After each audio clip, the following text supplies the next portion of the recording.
Yeni bir işlemci satın aldım. Tabii kendime değil. 5800X. Sıfır aldım işlemciyi. 2 adet fan var.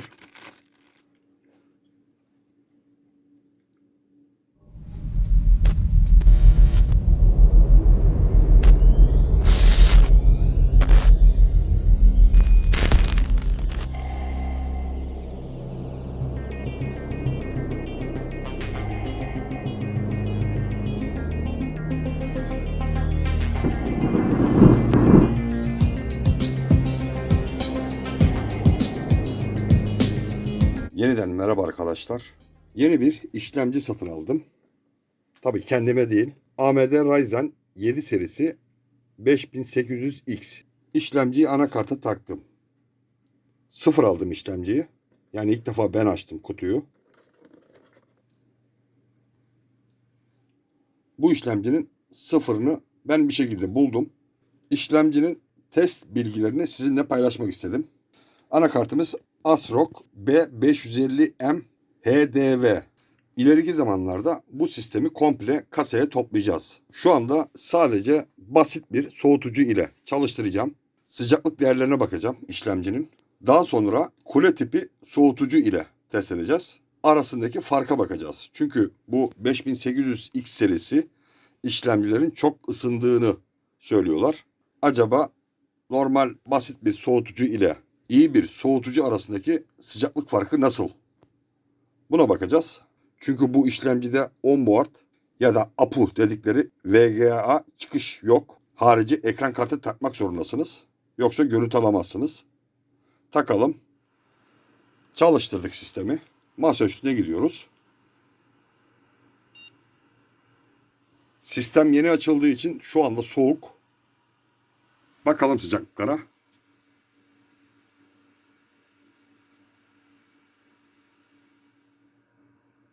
Şimdi bu şekilde bir zorlayacağım. Bench testi yapacağım. Tabi kısa süreliğine yapacağım bunu.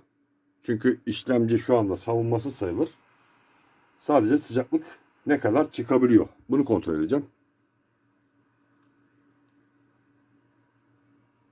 Çalıştırıyorum. Bir anda uçtu.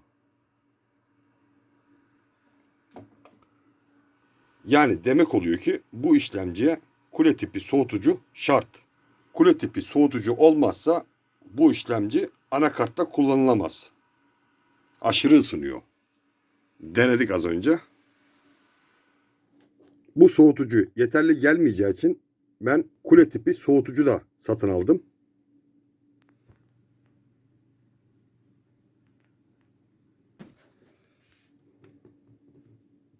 Soğutucu bu. Satın aldığım soğutucu. Açalım. İlk defa açacağım bunu da.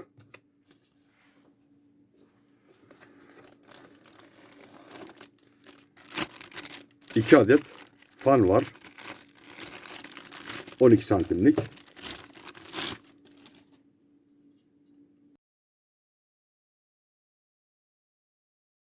Kullanım kılavuzu.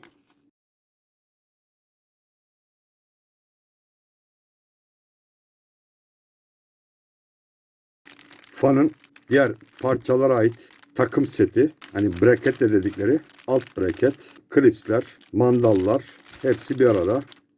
Soğutucu blok bu. Çıkartalım bakalım.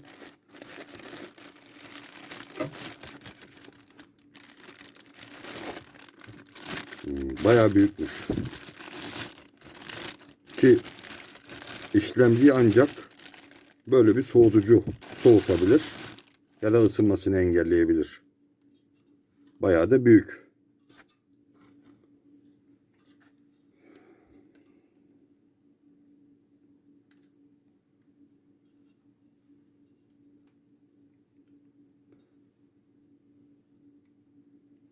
İki, dört, 6 tane bakır borulu. Kaliteli yapıya sahip. Hoşuma gitti. Yani şu petekler çabuk bükülmüyor. Sertler. Bu iyi. Tabi anakarta taktığımızda işlemciyi nasıl soğuttuğunu ancak anlayabiliriz. İlk görünüş güzel. Fena değil. Mesela şuraya fatura yapmaları çok iyi olmuş. Niye? Çünkü bu kule tipi soğutucuları taktığımızda RAM'leri takamıyoruz. Engel oluyorlar. Bunu düşünmüşler büyük ihtimalle. Bu iyi olmuş. Her iki tarafta da var. Güzel. Hoşuma gitti.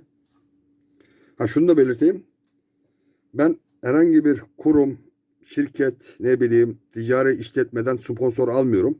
Ki teklif çok geliyor ama almıyorum. Benim amacım bu işten para kazanmak değil. Sizlere bilgi dağıtmak. Ya da tecrübelerimi aktarmak. Hani birileri sorabilir. Benim öyle bir derdim yok. Güzel. Hoşuma gitti. Bunu hemen anakarta takalım. Bakalım nasıl görünüyor.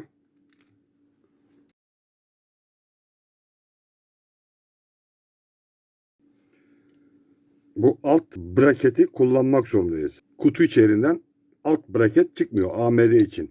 Ama diğer soketler için var. Bunu tekrar takıyorum.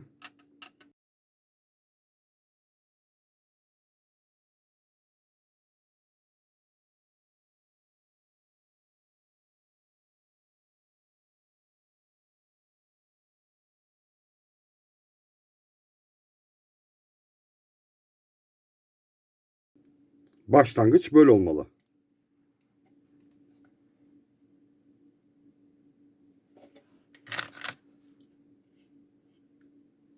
Burada tam belirtmemiş. Alt braket, orijinal braket kullanılacak diye belirtmemiş.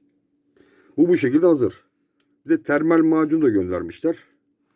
Bunlar fazlalık şu anda. Ha, bunları atmayın. Başka bir anakartla eğer kırılırsa kullanırsınız en azından. Bu şekilde takılacak. Böyle olacak. Bu alttaki koruyucu plastiği çıkartmamız gerekir. Hani bunun üzerine termal macun sürmeyin sakın. Çünkü bir anlamı kalmaz. Bunu sökün ki termal macunu buraya az miktar biraz da işlemciye. Tabi her tarafına dağıtın. Yani sadece orta kısma değil, işlemci AMD olduğu için, kare şeklinde olduğu için her tarafına eşit şekilde dağıtmalısınız. Ne fazla ne az. Kutudan çıkan termal macunu kullanacağım.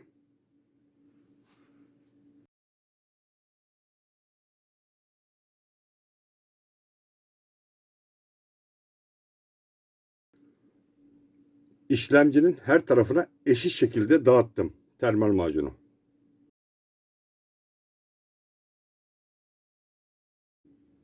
Çok ince termal macun sürdüm soğutucuya.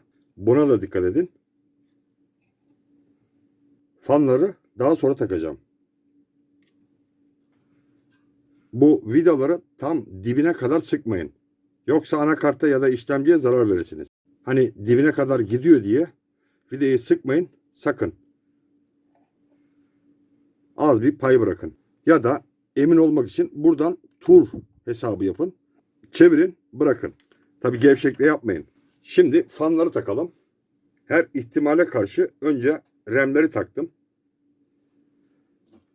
Fanı böyle taktığımda engelleme olabilir diye. Yani bu şekilde engelleme olur diye. RAM takmada sorun olur diye. RAM'leri hemen taktım.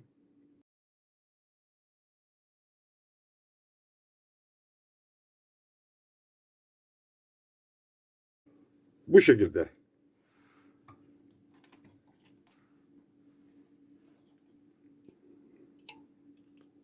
Evet, soğutucu biraz büyük. İşlemci çok ısındığı için böyle bir soğutucuyu mantıklı buldum. Başka türlü önüne geçemezdim. Neredeyse anakart kadar kule tipi soğutucu. Bakalım göreceğiz. Bu büyüklüğün bize bir faydası olacak mı?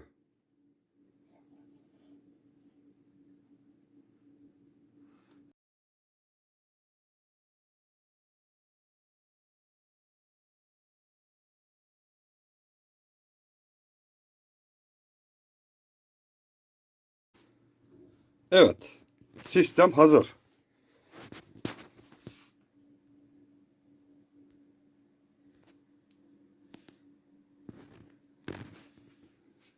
Bir çalıştıralım. Start veriyorum şimdi.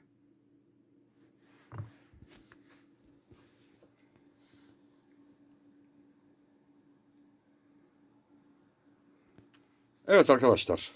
Şimdilik bu videomuzun sonuna geldik. AMD Ryzen 7 5800X işlemcinin sıcaklık değerlerini bir sonraki videoda bulabilirsiniz.